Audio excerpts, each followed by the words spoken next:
ลูกเจ้าตื่นตัวเจ้าบัวกับหันเยื่องนาพังพร้อมลุกควายบ่ตันโหนตางกีดก้อมก้าตัวบ่ต้อมปุ่นอายจุงเก่งเข้าไว้อย่าไปฮือขวายต่อหน้าสบายจำไว้เน้อเจ้าจำไว้เน้อเจ้าอรุณสวัสดิ์ธรรมะสวัสดีสวัสดียามเจ้าญาติโยมท่านผู้ฟังทั้งหลายยินดีต้อนรับเข้าสู่รุ่งอรุณวันใหม่พระกันเจ้านี้เป็นเจ้าของวันพุธที่22เดือนกุมภาพันธ์พุทธศักราช2566วันนี้เป็นวันเดือน6เหนือขึ้น3ค่ำเดือน6เหนือขึ้น3ค่ำพร่ำว่าเป็นวันพุธกลางสัปดาห์แล้วก็เป็นสัปดาห์สุดท้ายปลายเดือนกุมภาพันธ์เดือนกุมภาพันธ์นี้มีอยู่28วันวันนี้วันที่22ก็เหลือเวลาแถม6วันก็จะหมดละเดือนกุมภาพันธ์นี่เดือนที่2ก็จะจากเฮาไปเดือนหน้านี่ก็เป็นเดือนที่3ของปีเดือนมีนาคมนี่เวลาตอนนี้5:11 นาทีขอนำทุกท่านเข้าสู่รายการเสียงธรรมแสงอรุณรายการเสียงธรรมแสงอรุณดำเนินรายการโดยอาตมภาพพระครูอภิวัฒนวิกรมวัดปากดังเจริญตำบลดอยหล่ออำเภอดอยหล่อจังหวัดเชียงใหม่เป็นผู้รับผิดชอบดำเนินรายการมาปะญาติโยมท่านสาธุชนทุกคนทุกท่านเป็นประจำในวันจันทร์วันกาลวันพุธแล้วก็วันพฤหัสบดี5:00 ถึง6 โมงเว้นวันศุกร์เว้นวันเสาร์แล้วก็วันอาทิตย์ศุกร์เสาร์อาทิตย์นี่บ่มีวันศุกร์ก็เป็นท่านพระครูชลทานพิทักษ์วัดแม่ห้องไควันเสาร์ก็เสียงธรรมจากวัดจันทร์อำเภอกัลยาณิวัฒนาธรรมะภาคภาษาปากยอวันอาทิตย์ก็เป็นท่านพระครูวรธรรมนาถเจ้าวาดวัดหนองเหียงแล้วก็ท่านพระอาจารย์วรรณชัยชยานันโทวัดพุทธศิคิรีในวันอาทิตย์ส่วนรายการก่อนหน้าที่จบไปตะกี้เป็นรายการมรดกธรรมพื้นเมืองมรดกธรรมล้านนาแล้วก็ธรรมบรรยายจบไป3:30จนถึงเวลา5:00โดยท่านพระครูสังฆลักษณ์ธนอัตรรัตนศิริวัดหริการามตำบลต้นทงอำเภอเมืองจังหวัดลำพูนก็เป็นประจำทุกวันพุธสัปดาห์ละ1 วันเมื่อเจ้านี่ยังดีหน่อยญาติโยมสะดวกควายมาก็ต่างรูปต่างตนก็มีภารกิจบางทีก็ต้องเดินทางไปต่างอำเภอต่างจังหวัดควายมาน้อยก็มีศาสนกิจไปเมื่อเจ้าเนี่ยสะดวกดีญาติโยมทั้งหลายญาติโยมเขาเองก็สะดวกในการที่จะฟังตื่นเจ้าขึ้นมาก็ล้างหน้าแปรงฟันอยู่โรงครัวทำกับข้าวกับป่านึ่งข้าวกวาดบ้านทำความสะอาดเปิดวิทยุฟังไปตัวยบางท่านก็ยังบ่ลุกเตื้อก็บ่เป็นหยังมันเจ้าอยู่บางท่านนี่ตื่นมาแล้วทำการทำงานได้หลายอย่างแล้วก็อนุโมทนาส่งกำลังใจส่งความปรารถนาดีไปสู่ญาติโยมทุกท่านทุกคนที่รับฟังอยู่ขณะนี้ข ขออนุโมทนากับสถานีวิทยุคลื่นต่างๆที่เปิ่นได้รับสัญญาณนำรายการนี้ไปสู่ผู้ฟังทางบ้านตั้งแต่เวียงป่าเป้า 90.0 เวียงป่าเป้าเรดิโอญาติโยมรับฟังได้เวียงป่าเป้าแม่สวยเจียงไฮ้วังเหนือรับฟังได้ที่ 90.0 ทีมงานของคุณดารณีถ้าเป็นเมื่อคืนนี่ก็ฟังที่ 103.50 ดอยหมอกเรดิโอถ้าเป็นเมื่อคืนนะแล้วก็วันนี้วันพุธสุดท้ายของเดือนวันพุธบึดเมื่อคืนนี้อาตมาจะจัดรายการอาตมาภาพก็จะเข้ารายการบึดเมื่อคืนเพราะว่าจะเข้ารายการพุธวันพุธต้นเดือนแล้วก็วันพุธสุดท้ายของเดือนถ้าได้ไปที่ไหนก็มาปะมาพบกันบึดเมื่อคืนแถมกรรม2 ทุ่มถึง4 ทุ่มนะญาติโยมทั้งหลายถ้ามีภารกิจก็บางทีก็ติดการติดงานบัสะดวกก็แจ้งญาติโยมก็จะฮื้อครูบาอาจารย์เอาสัญญาณที่อื่นออกไปญาติโยมก็รอติดตามรับฟังเอาญาติโยมฟังทางเมืองฝางกับ FM 100.25 สถานีวิทยุคณะสงฆ์อำเภอฝางวัดพระบาทอุดมน้ำบ่อชาวาสำนักวิปัสสนาโดยเมตตาปรมีธรรมหลวงพ่อพระครูสุจิตานุรักษ์หลวงพ่อเจ้าคณะอำเภอฝางวัดพระบาทอุดมแล้วก็ญาติโยมติดตามฟังทางในเมืองเชียงใหม่ครอบคลุมในเขตพื้นที่ใกล้เคียงรับฟังได้ที่ FM 104.50 สถานีวิทยุพระพุทธศาสนาการศึกษาและวัฒนธรรม FM 104.50 วัดฝ่ายหินโดยท่านพระครูสมุวิสุวัตวรกิจโจเจ้าวาดวัดฝ่ายหินผู้อำนวยการสถานีวิทยุคลื่น 104.50 ครอบคลุมทางเมืองเชียงใหม่แม่ริมสันทรายโดยสะเก็ดหางดงสารปีญาติโยมฟังได้ญาติโยมฟังทางสถานีวิทยุน่านฟ้าเรดิโอ 100.25 ญาติโยมอยู่ทางโซนป่าแดดสารปีญาติโยมฟังทางสันปัตตองเมืองละปูนเนี่ยก็ได้ญาติโยมทั้งหลายเนอะที่ FM 100.25 น่านฟ้าเรดิโอก็ไหลมาได้ยินได้ฟังกันสถานีวิทยุแดนดินถิ่นล้านนา 103.50 ตั้งอยู่ที่บ้านโฮงงัวตำบลน้ำบ่อหลวงอำเภอสันปะตองจังหวัดเชียงใหม่แล้วก็ที่ 89.50 บ้านทุ่งเรดิโอบ้านทุ่งเรดิโอรับสัญญาณตี 5จนถึง 7 โมงทุกวันแล้วก็ภาคบ่าย 3 ถึง 5 โมงแรงทุกวันที่ FM 89.50 บ้านทุ่งเรดิโอท่านผู้ฟังติดตามตั้ง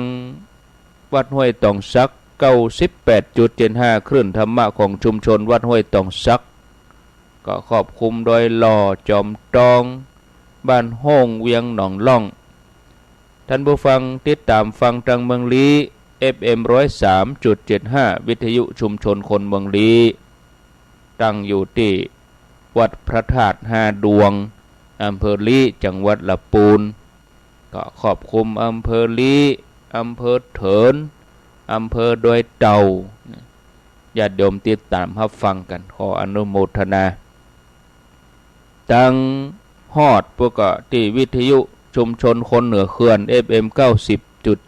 90.75 วิทยุเหนือเขื่อนอำเภอฮอดก็ครอบคลุมอำเภอฮอดอำเภอดอยเต่าแม่เสลียงอันนี้ฟังตังปุ้นแม่แจมนี่บ่ได้ยินเด้อเนอะญาติโยมเพราะว่าอุปกรณ์นี่ชำรุดเสียหายญาติโยมฟังทางเมืองน่านก็ที่สถานีวิทยุศรีคำเรดิโอ บ้านนาเหลืองนอกอำเภอเวียงสาจังหวัดน่านก็ฝากเอิญเชิญชวนญาติโยมต่างเมืองน่านถ้าจะไม่เอววันที่4 มีนาเนอะไม่เอวทำบุญพระป่าที่เราประทานก็แจ้งประชาสัมพันธ์ไว้กึดใจได้เนาะดังวัดจันทร์ก็103.50เสียงธรรมจากวัดจันทร์ปะกันแล้วบ่ฮือได้ขาดแคลวเสียเวลาเจ้านี้นำเสนอสาระธรรมะในหัวข้อเรื่องอย่าด่วนสรุปอย่าด่วนสรุปมีโยมคนหนึ่งซึ่งมีฐานะเป็นป่อโยมป่อคนนี้มีความทุกข์ที่ลูกบ่าวนี่บ่ค่อยดีเหมือนลูกบ่าวคนอื่นนะที่ว่าบ่ดีก็คงจะเกเรนะแกทุกข์จนถึงขนาดเป็นโรคซึมเศร้าไปเลยต้องไปปรึกษาจิตแพทย์โรคซึมเศร้าเพราะว่าลูกเนี่ยบ่ใช่คนสมบูรณ์แกอยากได้ลูกที่สมบูรณ์หมอก็แนะนำดีหมอบอกว่าลูกที่สมบูรณ์น่ะมันบ่มีเหมือนเดียวกันกับพ่อแม่ที่สมบูรณ์ทุกอย่างมันก็บ่มีเหมือนกันอย่างคุณก็บ่ใช่พ่อที่สมบูรณ์แต่คุณก็ดีพอที่จะเลี้ยงลูกได้ลูกของคุณบ่ใช่ลูกที่สมบูรณ์แต่เขาก็ดีพอที่จะเป็นลูกของคุณได้บอกกองคุณหมออู้อย่างอีโยมคนนี้ก็ได้สติขึ้นมากึดเลยว่าโอ้ก็แม่นเป็นพ่อเฮาชอบเปรียบเทียบคนอื่นว่าลูกเขาดีกว่าลูกเฮาก็เลยพอใจลูกตัวเก่าเพราะเกิดว่าลูกตัวเก่าเนี่ยบ่ใช่คนที่สมบูรณ์เหมือนคนอื่นเขาที่จริงเขาลืมพอตัวเองว่าอยากจะได้ลูกที่สมบูรณ์แต่ตัวเองเป็นพ่อที่สมบูรณ์กอซึ่งก็เป็นไปบ่ได้เพราะบ่มีภัยสมบูรณ์100%ถ้าเราจะพออย่างนี้ถ้าเราจะมองแบบนี้ความพอใจในสิ่งที่มียินดีในสิ่งที่ได้มันก็จะเกิดขึ้นพ่อแม่บ่ควรเปรียบเทียบลูกตัวเก่ากับลูกคนอื่นในทำนองเดียวกันลูกก็บ่ควรเปรียบเทียบพ่อแม่ของตัวเองกับพ่อแม่คนอื่นบางทีก็เปรียบเทียบตัวเองกับพี่น้องมันก็ทุกข์ขึ้นมาทันทีทุกข์เพราะอะไรหยังญาติโยมทุกข์เพราะคิดว่าพ่อแม่ฮักเฮาน้อยกว่าพี่พ่อแม่ฮักเฮาน้อยกว่าน้องคนที่เป็นลูกทุกข์เพราะเหตุนี้มานักพ่อแม่เป็นอย่างนี้เป็นอย่างนั้นนะญาติโยมจะเป็นอย่างอันก็บ่ฮู้แต่บ่กองกึดเปรียบเทียบอย่างนี้ก็เป็นทุกข์ขึ้นมาทันทีแล้วก็เป็นทุกข์ง่ายนะคนสวยคนหล่อคนรูปร่างหน้าตาดีแต่กลับเป็นทุกข์เพราะไปเปรียบเทียบตัวเองกับดารากับนางแบบนะกับคนที่ดีที่สูงที่สวยที่หล่อกว่าเฮาทั้งที่ตัวเองก็บ่ได้ขี้เลี้ยวขี้เหร่อย่างนี้ก็ฮ้องว่าทุกข์เพราะความคิดเพราะพอบ่หันคุณค่าตัวเองถ้าเฮาเปรียบเทียบกับคนอื่นให้น้อยลงพยายามอยู่กับปัจจุบันให้นักขึ้นเวลาเฮาเผลอใจกึดเรื่องอดีตเรื่องอนาคตเกิดความเครียดเกิดความวิตกกังวลขึ้นมาก็หูตันญาติโยมแล้วก็ปาใจปิกมาอยู่กับปัจจุบันให้ได้ความทุกข์ก็จะบ่ได้ครอบงำกับเฮาบ่ได้มารบกวนใจเฮาให้เฮาอยู่กับปัจจุบันนะก็คือใส่ใจกับสิ่งที่กำลังทำอยู่นี้ฮู้ว่ากำลังทำอะไรอย่างอยู่ตอนนี้เนี่ยบัดเดี๋ยวนี้ฮู้อยู่ฟังวิทยุฟังธรรมะฟังพระใจก็อยู่กับธรรมะ หรือว่ากำลังทำงานอยู่นึ่งข้าวทำกับข้าวกวาดบ้านซักผ้าทำงานขับรถเนี่ยก็เอาใจอยู่กับงานแต่ถ้าใจนึกถึงงานอื่นที่มันบ่แล้วมันคาอยู่ก็จะเกิดความกังวลโอ้วันนี้งานจะแล้วกรรมแล้วก็ทั้งที่มันบ่แจ้งเตื้อมันบ่ใช่เวลาทำงานเตื้อเวลาปัจจุบันคือเวลาอยู่กับปัจจุบันตะวันย่ำขึ้นเตื้อเอาเรื่องตั้งหน้ามาเกิดแล้วก็จะเกิดความวิตกกังวลนักอกนักใจขึ้นมาแต่ถ้าหูตันสติก็จะปาปิกมาอยู่กับปัจจุบันนะบอกกองใจอยู่กับปัจจุบันความทุกข์ความกังวลความเครียดก็จะลดลงไปญาติโยมหมู่เฮาทั้งหลายเป็นอย่างอี้ก็เวลาทำงานก็นึกถึงลูกที่บ้านนะลูกที่ไปทำงานพ่องแต่เวลาอยู่กับลูกที่บ้านก็นึกถึงงานพุ่นเถอะเวลานอนก็นึกถึงงานจนนอนบ่หลับแต่เวลาไปนั่งทำงานก็เป็นว่าใครหลับหาวง่วงนอนนะแต่เวลานอนนี่นอนบ่หลับเอางานมากึดแต่เวลาไปทำงานแท้ๆบนโต๊ะทำงานหาวใครหลับนะถ้าทำงานบางทีใจกึดถึงลูกเกิดอะไรอย่างขึ้นเกิดความกังวลแล้วก็บ่มีสมาธิในการงานนั้นในที่สุดก็บ่อยากทำงานอยากจะทิ้งงานละงานไปแอวหาลูกกลายเป็นทุกข์กับงานแต่เมื่อเดินทางไปหาลูกระหว่างทางก็มากังวลกับงานแต่โอ้งานบ่แล้วเสียแล้วก็โอ้เฮาเดินทางมาบ่เดี๋ยวนี้เสียเวลามาหาเนี่ยเมื่อไปถึงที่ลูกอยู่เวลาอยู่กับลูกแทนที่จะมีความสุขอยู่กับลูกอยู่ได้วันสองวันใครปีกบ้านแต่โอ้ง่อมหาบ้านกึดเติงหาบ้านกึดถึงงานเนี่ย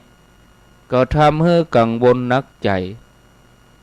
บางทีก็ระบายความเครียดใส่ลูกโดยที่บ่ฮู้ตัวก็มีลูกพิษลูกทำอะไรอย่างลูกอู้พิษหูพิษตาลูกอู้พิษหูน้อยก็ญาติโยมทั้งหลายลูกบ่ฟังเห็นน้อยก็ด่าก็ตวาดใส่นะที่จริงนี่บ่ได้เครียดได้โกรธแต่เพราะว่าเครียดเพราะนึกถึงงานที่มันสุ่มอยู่ที่มันกองอยู่ญาติโยมทั้งหลายมันจะง่ายขึ้นถ้าเฮาปาใจมาอยู่กับปัจจุบันเวลาทำงานใจก็อยู่กับงานจะไปฝังนึกถึงเรื่องอื่นเตื้อเพราะนึกไปมันก็มีประโยชน์นะเฮาทำอะไรยังบ่ได้มีแต่จะทำให้เฮากังวลบ่ได้นะบ่กองอยู่กับลูกก็ให้ใจอยู่กับลูกไปตัวอยู่กับลูกก็ใจอยู่กับลูกบ่ใช่อยู่แต่ตัวนะญาติโยมวางงานไว้ก่อนเวลานอนก็นอนตื่นขึ้นมาจะได้มีบ่ามีแหงจิตมันจะมีแหงมีกำลังนะจะได้มีบ่ามีแหงมีกำลังวังชามีความสดชื่นทำงานได้โดยที่บ่ต้องไปง่วงเหงาหาวนอนชีวิตมันจะง่ายขึ้นแล้วก็มีความโปร่งเบาสบายนักขึ้นเพียงแต่ว่าเฮาเอาใจอยู่กับปัจจุบันขณะเดียวกันญาติโยมเฮาก็ฮู้ทันความคิดที่มันปรุงแต่งไปในทางลบหันยังอยู่ตัดหน้านี่ก็จะไปฟังด่วนสรุปสิ่งที่หันอาจจะมันบ่ใจอย่างที่เฮาคิดสิ่งที่เฮาคิดมันก็บ่เป็นความจริงทั้งหมดก็มีถึงแม้ว่าสิ่งที่เฮาหันมันจะจวนให้เฮาคล้อยตามให้เฮากึดตามก็ได้แต่อย่าฟังด่วนสรุปหมอคนหนึ่งทำงานขยันหมอคนนี้มีความขยันที่สุดเขาเล่าว่ามีละอ่อนอายุประมาณ 5-6 ขวบละอ่อนคนนี้ป่วยหนักผู้เป็นพ่อก็เลยพามารักษาที่โรงพยาบาล เขาก็เอาใจใส่ดูแลอย่างดีหมอบอกให้ป้อของละอ่อนนี่ว่าทุกเจ้าเวลาหมอตรวจก็ให้อยู่ปบหมอตัวหมอจะได้ซักถามอาการของลูกจากป้อได้บัดเราได้นั้นก็จะได้แนะนำให้ป้อควรดูแลลูกจะได้เวลาหมอตรวจเนี่ยจะต้องให้ป้ออยู่ตัวญาติอยู่ตัวผ่านไปหลายวันหลายเจ้าเนี่ยมีเจ้าวันหนึ่งหมอมาตรวจละอ่อนคนนี้แต่บางหันป้อก็สั่งไว้แล้วนะวัน2 วันบอกว่าให้อยู่ตัววันนี้หมอลงตรวจแล้วก็เนี่ยยังบ่อยู่ตัวหมอจะสั่งอันยังจะถามอาการว่าละอ่อนคนนี้มีอาการจะได้ก็เลยบ่ฮู้ข้อมูลจะแนะนำจะได้ก็เลยบ่ฮู้เรื่องฮู้หยังกันตกแถมวันก็เหมือนเดิมนะผู้เป็นป้อบ่ได้อยู่ด้วยลูกบ่ได้เฝ้าลูกหมอก็เริ่มบ่พอใจหมอบ่พอใจที่ป้อบ่มีความรับผิดชอบทั้งที่ลูกเนี่ยป่วยนักทำไมถึงละลูกทิ้งลูกเนี่ยบ่ดูแลลูกตกแมลงผู้เป็นป้อก็เข้ามาที่โรงพยาบาลปะคุณหมอพอดีคุณหมอก็เลยตำหนิต่อว่าผู้เป็นป้อว่าก็หมอสั่งแล้วนะป้อเนี่ยยังบ่อยู่ด้วยลูกเนี่ยยังบ่เฝ้าทำไมคุณถึงบ่รับผิดชอบทำไมบ่อยู่ดูแลลูกหมออุตส่าห์ย้ำนักย้ำหนาแล้วว่าเวลาหมอลงตรวจเนี่ยให้ป้อเนี่ยอยู่ตัวป้อจะได้แนะนำเนี่ยบอกกล่าวอาการแล้วหมอจะได้บอกกล่าวผู้เป็นป้อก็นิ่งแล้วก็ยกมือขอโทษคุณหมอแล้วก็บอกว่าขอโทษครับคุณหมอเนี่ยข้าวที่ผมเอาออกมาจากบ้านน่ะมันหมดแล้วผมบ่มีข้าวกินครับผมก็เลยไปขอเข้าที่วัดที่อยู่ใกล้ๆโรงยากว่าจะได้กินผมก็ต้องนั่งรอพระเปิ้นฉันเสร็จแล้วก่อนเมื่อพระเปิ้นฉันเสร็จแล้วเปิ้นถึงจะเอาอาหารนั้นให้ผมกินสตางค์จะไปซื้ออาหารผมก็เกิดว่าจะประหยัดเพราะว่าจะต้องได้พอลูกหลายวันอยู่เดี๋ยวจะบ่มีสตางค์กับรถปิกบ้านผมก็เลยประหยัดไปขอเข้าวัดกินครับแล้วเมื่อพระฉันเสร็จผมถึงจะได้กินเพื่อเป็นการแทนกุลเข้ากลบาทผมกลัวเป็นบาปเป็นกรรมผมก็อยู่รอเมื่อพระฉันเสร็จแล้วผมก็จะล้างบาตรล้างถ้วย7ลงฉันล้างห้องน้ำเพื่อเป็นการใจนิสงฆ์ผมก็เลยมาหาหมอบัดดันครับคุณหมอครับนั่นญาติโยมมองต่างมุมหมอได้ยินอย่างอี้ก็รู้สึกผิดทันทีที่ไปต่อว่าผู้เป็นป้อนะความเกลียดความบ่พอใจคุณหมอหายไปกลายเป็นความหันใจที่จริงผู้เป็นป้อนี่น่าอินดูน่าสงสารเพราะความยากจนบ่มีเงินแม้กระทั่งจะไปซื้อข้าวกินต้องไปขอเข้าวัดกลบาทสาเหตุที่หมอต่อว่าเพราะว่าหมอด่วนสรุปยังบ่ฮู้เหตุผลเตื้อเนี่ยยังบ่ทันได้ถามเตื้อฟังว่าฟังด่าไปแล้วว่าบ่มีความรับผิดชอบบ่เอาใจใส่ลูกหลายคนเป็นอย่างอี้ก็ญาติโยมเฮาไปต่อว่าคนอื่นทั้งที่เฮายังบ่ฮู้ความจริงเฮาด่วนสรุปในสิ่งที่เฮาหันเฮาด่วนสรุปในสิ่งที่เฮาได้ยินเนี่ยมันเป็นเรื่องที่แย่อย่างที่สุดถ้าเฮาลองพิจารณาเผื่อเหตุสักน้อยเฮาอาจจะเข้าใจเขาอย่างมีเหตุมีผลเนี่ยแล้วเฮาก็บ่คงจะด่วนตำหนิไผ ยิ่งยุคนี้เนี่ยเป็นยุคสื่อสารบางทีออกมาทางโทรทัศน์ทางทีวีเฮาด่วนสรุปไปเลยโดยที่เฮาเอาความคิดตัวเองเข้าไปใส่เฮาพอทางเฟซทางไลน์ไผส่งอะไรอย่างมาฮื้อเฮาเองก็สรุปเรียบร้อยพิพากษาเรียบร้อยตัดสินเรียบร้อยทั้งที่มันบ่ใช่อย่างนั้นธรรมชาติของคนเฮาเนี่ยบ่ก้องหันอะไรอย่างแล้วนะจะบ่หันแต่สิ่งที่ตั้งหน้าอย่างเดียวก็ยังกึดเบื้องหลังแถมตัวบางคนยังคาดการล่วงหน้าแถมซ้ำนะญาติโยมมีโยมคนหนึ่งอยู่บ้านจัดสรรต่อมามีเพื่อนบ้านย้ายมาอยู่ติดกันบ้านจัดสรรก็คือว่าบ้านแบบเช่นอย่างบ้านเฮานะ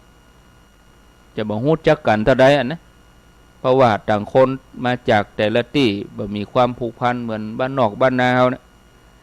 บ้านนอกบ้านนาเฮานี่ถามหัวบ้านหางบ้านนี่ฮู้จักกันหมดบ่ใช่ฮู้จักกันลูกนะฮู้จักแถวพ่อแม่ปู่ย่าตายายฮู้จักหมดอะแต่บ้านจัดสรรนี่โอ้แปลงกำแพงขังตัวเก่าไว้ในบ้านนะหันกับกำแพงปิดประตูบ้านเนี่ยมาวีมาวันอันนี้ก็มากันนะไปอยู่บ้านจัดสรรต่อมาก็มีเพื่อนบ้านย้ายมาอยู่ติดกันผ่านไป2 วันก็ปรากฏว่ามีลมหลวงมาลมใหญ่ลมหลวงพายุทำให้ไฟฟ้าในหมู่บ้านจัดสรรนี้ดับสักบึดเพื่อนบ้านก็มากดกิ่งตีหน้าบ้านนะ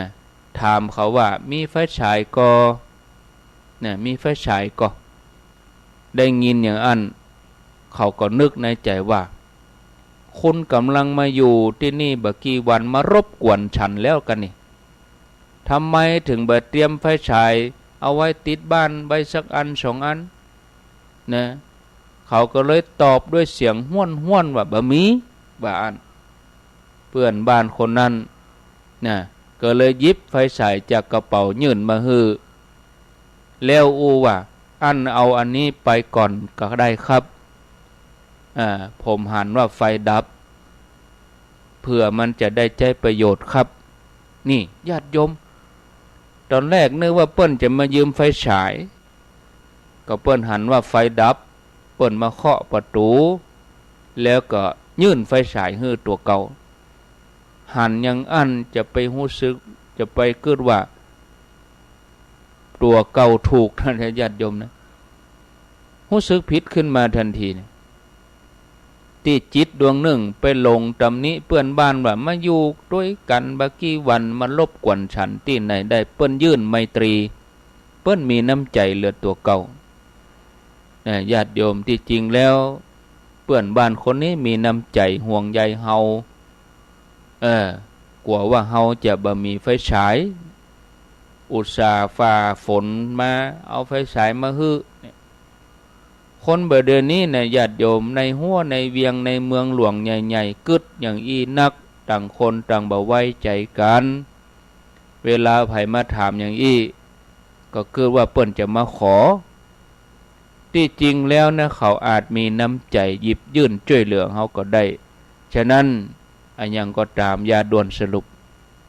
ถึงแม้ว่าเฮาจะมีความคิดหรือว่าสรุปล่วงหน้าคาดการแล้ว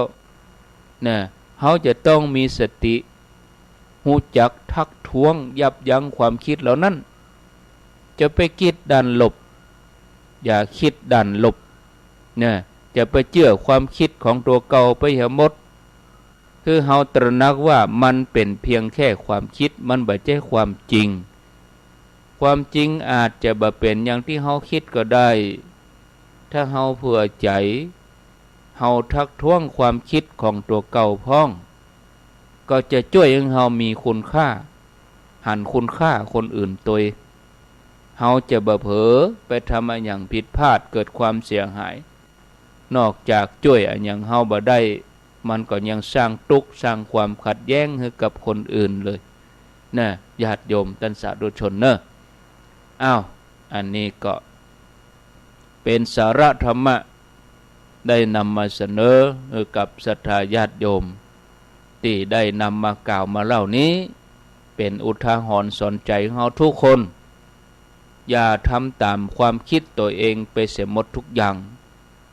เมื่อจะลงมือทำหรือว่าลงมือทำปฏิบัติหรือว่าจะอะไรอย่างให้เฮามีสติคิดเสียหน่อยบางทีในญาติโยมเฮาทำตามความคิดทุกอย่างอาจจะปาเฮาลงเหวอาจจะทำให้ภัยอบายเพราะความคิดนั้นน่ะมีตึงดีแล้วก็บ่ดีถ้าบ่ฮู้จักไตร่ตรองด้วยสติบ่มีสติพิจารณาความชั่วมันเข้ามาแทรกครอบงำก็นำพาเฮาไปสู่หายนะสิ่งที่เฮาพิจารณาเนี่ยญาติโยมทั้งหลายตรวจสอบใคร่ครวญเนี่ยแล้วก็ยับยั้งชั่งใจก็มาอ่านเนี่ยญาติโยมก็ทำมือเฮาเดือดร้อนวุ่นวายหรือมาอ่านก็กึดเผื่อไปแหมตังหนึ่งขณะที่ความคิดไปตังลบเฮาก็ต้องคิดไปตังบวกเผื่อพ้องเฮาคิดลบไปตัวใดเฮาคิดบวกไปตัวอันน่ะมันจะได้บ่สูญเสียความสมดุลเพราะความจริงอาจบ่เป็นอย่างที่เฮานึกอย่างเวลามีเสียงเหมือนคนเดินรอบบ้านก็ดีจะไปฟังปักใจเจี้ยว่าเป็นเสียงคนเดินแล้วก็จะไปฟังด่วนสรุปว่าเป็นมิจฉาชีพกำลังขึ้นให้กับเฮามันจะเป็นจิตหลอนคือเฮาเผื่อไว้ให้น้อยอาจจะเป็นเสียงแมวเสียงหมาเสียงสัตว์เวลาตักเปื้อนแล้วเปิ้นบ่ตอบพิมพ์ไลน์ไปเปิ้นบ่ตอบเปิ้นมาอ่านจะไปสรุปว่าโอ้เปิ้นจังเฮากะเปิ้นบ่หุมเปิ้นบ่ชอบไผจะไปตอบ24ชั่วโมงแต่บางคนเป็นอย่างนั้นนะโอ้พิมพ์ข้อความไปแล้วตักไปแล้วเปิ้นบ่ตอบเปิ้นมาอ่านของเฮาเนี่ยอันนี้ญาติโยมคิดไปเองจะไปฟังด่วนสรุปลองกึดเผื่อเห็นหน่อยว่าถ้าเฮาเป็นเปิ้นเฮามีภารกิจเฮามีหน้าที่อาจจะมีเหตุผลบางอย่างที่เปิ้นบ่ได้อ่านที่เปิ้นบ่ได้ยินหรือว่าเปิ้นบ่หันญาติโยมให้กึดเผื่อไปตั้งหน้าพ้องญาติโยมท่านสาธุชนอันนี้ก็ฝากไว้เฮาจะได้มีความทุกข์น้อยลงก็มาอันนี้เฮาจะมีความทุกข์แทบทุกวันนะขณะนี้เวลา5 โมงกับ40 นาทีก็พอดีกับเวลาเนาะขออนุโมทนากับญาติโยมท่านสาธุชนทุกคนทุกท่านเสียก่อนญาติโยมที่ได้ตั้งกุศลเจตนาร่วมกันบัดเดี๋ยวนี้นะญาติโยมที่ตั้งใจตั้งเป้าไว้125 ดวงคือดวงดาวแกะสลักไม้สักทองเนี่ยที่เขาจะเอาติดประดับหน้ามุกหน้าบันหน้าจั่วศาลาเหล่ามนทาเนี่ย125 ดวงบัดเดี๋ยวนี้ได้60แล้วนะได้60แก่นดาวนี่นะข้างแถม65เนาะ65ก่อนก็ไปสิ้นสุดในวันที่12 มีนา12 มีนานี่เขาก็ไปตานด้วยกันส่วนท่านที่พร้อมที่จะร่วมทำบุญร่วมโอนมาก็โทรมาหลังไมค์ถ้าว่าท่านได้ติ่มพร้อมเตื้อจะมาตานคนเดียวมาตานคนเดียวก็เขียนชื่อใส่ซองท่านเสียแล้ววันที่12เอามาถ้าว่าท่านได้สะดวกโอนก็โอนมาอาตมาก็ได้เอาไปจ่ายให้เพิ่นเลยประเด็นนี้จ่ายไปแล้วตามจำนวนนะถ้าว่าจ่ายไปแล้ว30,000นี่65กับ30จ่ายไปเรียบร้อยได้60 ดวงละก็อนุโมทนาเนอะประกาศรายชื่อใหม่ก่อนอันเก่านี่จะเอามาทวนอาทิตย์ละวันก็พอละเนาะจะทวนรายชื่อเก่าก็จะไปทวนในวันพัดวันพัดก็คือวันพุธวันพัดที่23แล้วก็แห่มกรรมก็วันพัดหน้าวันพัดหน้าก็วันที่2 มีนาแล้วก็วันที่9 มีนา ได้ทวนอยู่3 วันรายชื่อเก่าแล้วตั้งแต่นี้ไปถ้าเป็นรายชื่อใหม่ก็อันใหม่ก็อ่านใหม่ไปติ๊กนะที่เปิ้นบริจาคมาญาติโยมทางลำปางนี่แจ้งที่ท่านสมชาติปุ่นเลยเนอะถ้าฟังทางบุญญาวาสนะญาติโยมทางลำปางบอกว่าวังเหนือบอกว่าอำเภออย่างก็ตามแต่ว่าเอาเป็นจังหวัดลำปางนะแจ้งที่ท่านสมชาติชาตปัญโยปุ่นบ่ต้องโทรมาที่อาตมาหรือบ่ต้องโทรไปของครูบาอาจารย์รูปอื่นนะให้โทรไปที่ท่านสมชาติเฉพาะพี่น้องญาติโยมลำปางแต่ถ้าเป็นญาติโยมทางเชียงใหม่ละปูนเชียงไฮ้อันนี้ก็โทรมาได้ที่อาตมาหรือแจ้งครูบาอาจารย์ตนอื่นก็ได้แจ้งตีตุลุงยองก็ได้เนอะอันนี้รับทราบกันตามนี้ต่อไปก็จะอ่านชื่อแล้วก็มาปั่นปอนแล้วถ้ามีเวลาเหลือสักน้อยก็มามารายละเอียดต่อไปนะเรื่องกิจกรรมการงานก็ของงานทางเมืองฝั่งปุ่นก็มาเพิ่มเติมแจ้งที่แม่จงดีเชื่อกันทาเนอะพ่อกำนันทวีแม่กำนันสุนาคำพิระ1 ดวง500 บาทนะแล้วก็มีป้อหมออินทรแม่จงดีเชื่อกันทาอันนี้ก็ร่วมบุญแถม1 ดวง500 บาทที่จริงเบิ้ลเริ่มก่อนละอาตมาตาลายขออภัยนะไม่ได้อ่านชื่อเปิ้นวันก่อนแล้วชื่อตึงมดนี่อย่าไปทวนในวันพฤหัสบดีคือวันพุธตั้งแต่แรกมาเลยถ้าตกหล่นก็ทักท้วงมาเนอะถ้ารายชื่อตกหล่นนะป้อทวีแม่อำพรบุญหมื่นบ้านหัวฝ่ายสันทรายเปิ้นโทรมาตะวานี่ก็อนุโมทนา1 ดวง500 บาทนายโอภาสพินโยนางสาวกันนิกาพินโยนางสาวสาริกาพินโยทำบุญอุทิศให้กับพ่อบุญเย็นแม่บุญศรีพินโย500 บาท1 ดวงนางสาวลักษณ์นายจรเคดอนอันนี้อยู่ประเทศอังกฤษ1 ดวง500 บาทแม่ดวงมาลัยปัญโยบ้านสันเข้าแคบกลางสันกำแพง1 ดวง500 บาทแม่บัวพัดกองศรีสันเข้าแคบกลางสันกำแพง500 บาทนางขจรสารปีพร้อมครอบครัวบ้านเชิงดอยโดยสเก็ต1 ดวง500 บาทแม่ละวันสิริแก้วต้นแห่นหลวง1 ดวง500 บาทแม่อำพรแสนอ้าย1 ดวง500 บาทแล้วก็แม่บัวลันจำปาอินแม่บัวลันจำปาอิมนี้ ฝากแจ้งตุลุงยองมาแจ้งแล้วเนาะอนุโมทนา2 ดวง 1,000 บาทนะแม่บัวลันจำปาอิมก็อนุโมทนาสาธุเนอะแล้วก็เหมือนมีที่เปิ้นแจ้งเข้ามาข้อความสะเตือก็หลงลืมไปพ่องญาติโยมเนาะเปิ้นแจ้งเข้ามาดังข้อความเตือก็ไหลซ่อหาเตือก็มือเวยสะเตือก็ลบของเปิ้นไปเหียก็มี ต้องขออภัยเนอะญาติโยมหลายคนหลายท่าน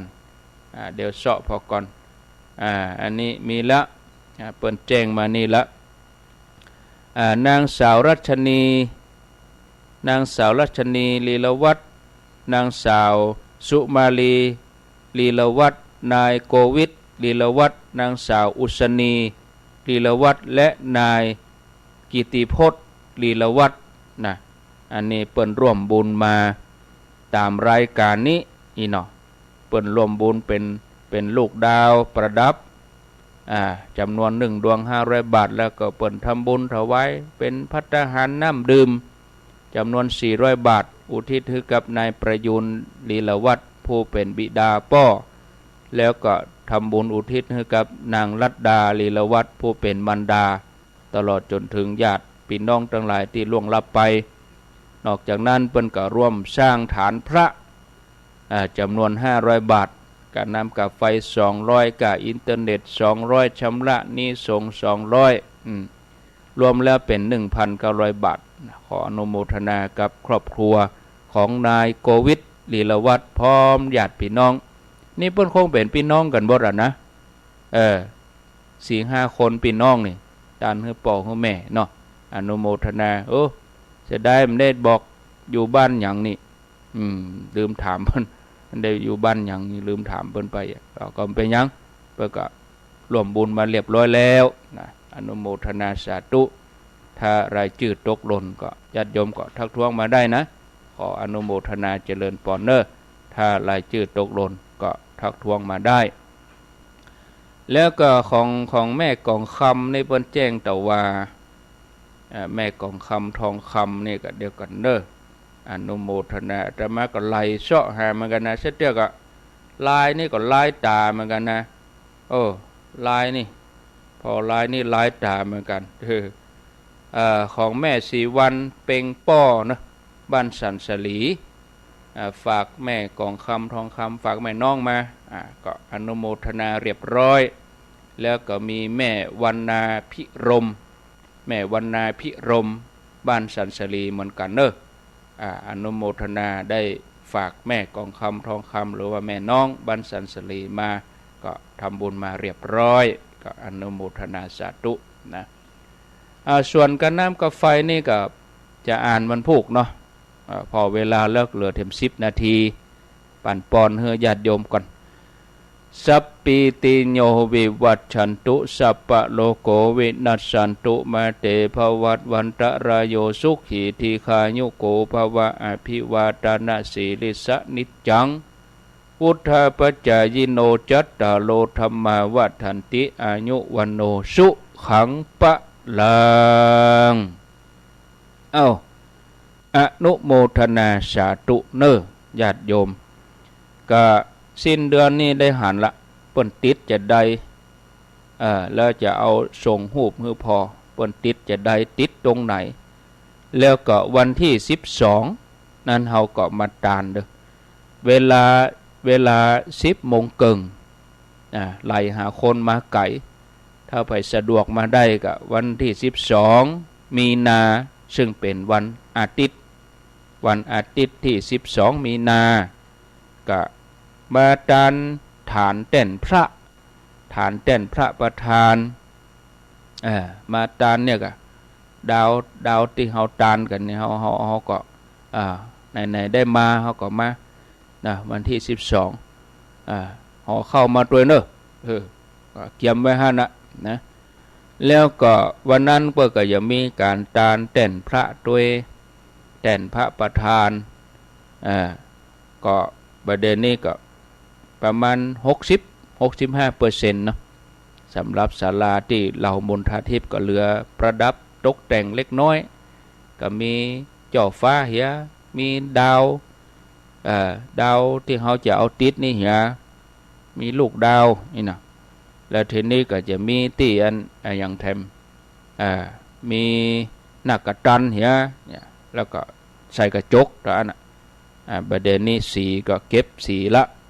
ช่างเก็บสีแล้วก็กระเบื้องนี่ปูเรียบร้อยหมดละตังในนี่ประมาณ90% ภายในนะเดี๋ยวนี้ช่างก็เริ่มออกมาทำตังนอกเป็นระเบียงก็เป็นปูกระเบื้องขั้นใดก็เป็นฟุตบาทก็เป็นอย่างไปตังนอกทำตังนอกญาติโยมเนาะเป็นที่ต่างลาดขึ้นสำหรับผู้สูงอายุก็ได้แปลงอย่างหลายอย่างกับวันที่